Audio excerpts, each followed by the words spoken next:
Priscila era um filme que já me intrigava desde os trailers. O mais novo longa da diretora Sofia Coppola permeia toda a trajetória do relacionamento entre Elvis e Priscilla Presley, desde o seu início, quando Elvis era um cantor em ascensão de 24 anos e Priscilla uma colegial de 14, até o seu casamento e, por fim, divórcio. A história, por sua vez, nos é apresentada sob a ótica da Priscilla, mas precisamente baseada em seu livro bibliográfico Elvis e Eu. Em um dado momento da minha adolescência, aconteceu de eu me deparar com aquelas fotos exuberantes do casamento dos dois. E, devido à ingenuidade e estupidez próprias da idade, acabei atribuindo o fascínio estético causado pelas imagens à pressuposição de que o casal nelas representado haveria de ser igualmente encantador.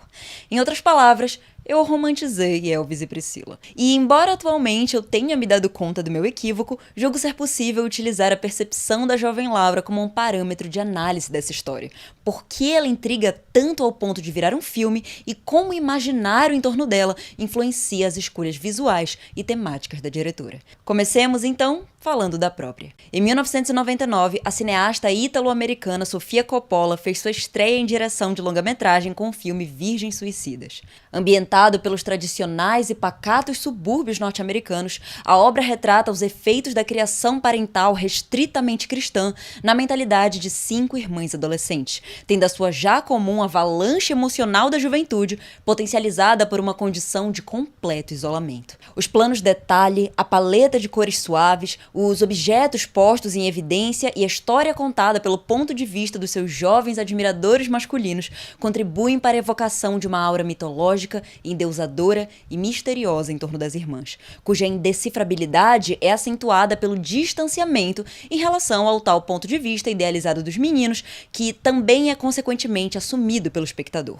Apesar de intrigante, não há como ignorar o quão tediosa e melancólica essa aura consegue ser, como uma manifestação de toda a infelicidade prevalecente nas irmãs. E tal sentimento permanece presente no segundo longa de Coppola. Em Encontros e Desencontros, de 2003, o descontentamento dos protagonistas atua como um dos agentes propulsores para sua aproximação. Vivendo momentos tão diferentes da vida, ambos encontram, nas angústias e inseguranças de cada um, muitos pontos em comum. Rodeado pelas luzes vibrantes, choques culturais e animosidades de seu cenário urbano, a cidade de Tóquio mostra-se, em relação ao pacato subúrbio do filme anterior, semelhantemente eficaz em criar uma atmosfera que dialogue e até exponencie os sentimentos de seus personagens. Ao antagonizar com o alheio e apático estado de espírito dos dois, a grande metrópole complementa e acentua a sufocante sensação de estar perdido. Já dá pra perceber que Sofia Coppola é boa em contrastes, algo também constatado no filme Maria Antonieta, de 2006. Com o intuito de exprimir uma perspectiva mais intimista e humanizada de uma personalidade histórica, a diretora adiciona ao fascínio pela opulência e luxos de Versalhes os sentimentos de medo, intimidação, vícios e, novamente, puro tédio. Algo que, à primeira vista, talvez soe como negativo, mas, pelo contrário, auxilia no estreitamento empático de uma figura em torno da qual construiu-se um imaginário muro mitológico. E aqui finalizamos a volta completa e retornamos ao ponto de partida. As fotos contempladas pela jovem Laura e que a faziam vislumbrar uma realidade tão perfeita quanto a sua retratação imagética sugeria. Algo que jamais deve ser subestimado, pelo motivo de possuir uma força gigantesca sobre a nossa mente. Mesmo que você nunca tenha ouvido uma música do Elvis, a imagem do cara galanteador, de topete, estilo marcante, rapidamente aflora na cabeça de qualquer um ao ouvir seu nome, pois, mais do que um artista, o cara se transformou num ícone da cultura pop. Com a Priscilla, mesmo que em menor proporção, não é muito diferente. Seu estilo e presença a tornaram um grande ícone fashion da época, imitada e posteriormente referenciada por diversas personalidades artísticas contemporâneas. E é com essa mesma construção semiótica que, a meu ver, Coppola transfigura e demole a muralha mitológica. De maneira similar a Virgens Suicidas e Encontros e Desencontros, a diretora extrai dos espaços a atmosfera propícia para a expansão da profundidade de seus personagens, bem como se seus próprios sentimentos moldassem a realidade visualizada. E, mais especificamente, como em Maria Antonieta, o glamour, a pompa e os tons pastéis de Priscilla convertem-se em símbolos de aprisionamento, tédio, angústia e degeneração. Ambas se viram, ainda muito jovens, inseridas numa jaula de leões que, apesar de adornada de flores, seda, renda e diamantes, não deixava de ser tão nociva quanto qualquer outra.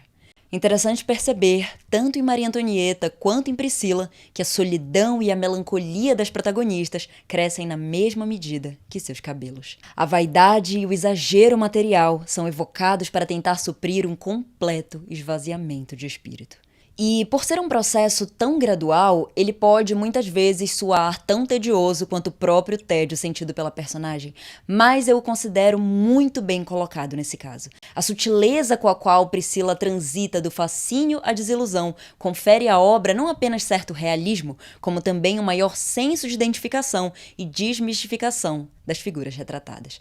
Não sou, inclusive, uma daquelas severas defensoras do realismo em toda adaptação de uma história real. Mas depois de me deparar com cinebiografias pretendendo transformar personalidades midiáticas em heróis épicos ou reduzi-las a vítimas trágicas, é bom ver algo um pouco mais sóbrio para variar.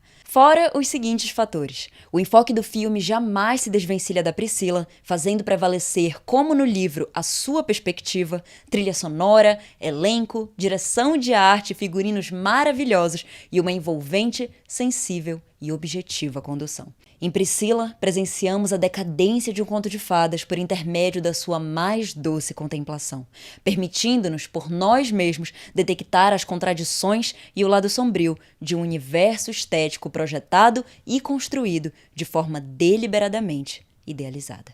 Portanto, sim, Sofia Coppola fez de novo. E você, já assistiu Priscila? Se sim, coloque aqui nos comentários as suas impressões e, caso ainda não tenha visto, comente quais são as suas expectativas para o filme e se eu, de algum modo, consegui convencê-lo a assistir. Não esqueça de se inscrever, deixar o like caso tenha gostado do vídeo e tornar-se um membro para me ajudar com a permanência do canal. Muitíssimo obrigada por chegar até aqui e a gente se vê no próximo vídeo. Tchau, tchau!